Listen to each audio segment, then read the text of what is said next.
রাত ৩টা বাজে যখন এত পরিমাণে ক্ষুধা লাগে কিন্তু আশেপাশে খাওয়ার মতো কিচ্ছু না থাকলে পরে কি খেলাম রান্না করে এই নিয়ে থাকছে আজকে ব্লগ।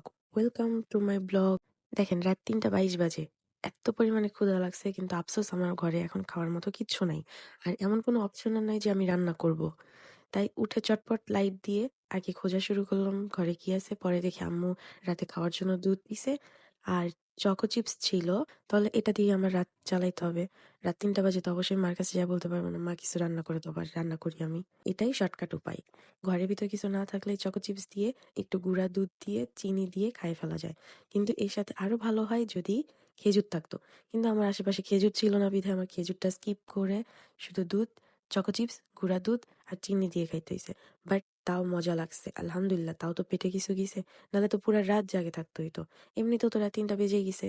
ক্ষুধায় আর ঘুম আসতেছিল না, কোনোভাবেই ঘুম আসতেছিল না। আমার মতো যাদের রাত জাগার অভ্যাস আছে তারাই একমাত্র জানে যে রাতেই ক্ষুধা লাগলে, ক্রেভিং উঠলে কি যে খারাপ লাগে। তাও যে ভালো এই ঘরের ভিতর চকো চিপস দুধ ছিল বিধায় আমি কিছু খাইতে পারছি। না হলে যে কি কষ্টটা আমার হইতো আল্লাহ পাক ছাড়া কেউ জানে না। আলহামদুলিল্লাহ, তাও যে ভালো ছিল। আপনারা কিন্তু আমাকে অবশ্যই জানাবেন আপনারা রাতে কি করে খান। আপনাদের কেমন লাগলো ভিডিওটা? আপনারা ক্রেভিং উঠলে রাতে কি করে খান আমাকে অবশ্যই জানাবেন, যাতে নেক্সট টাইম আমিও করতে পারি।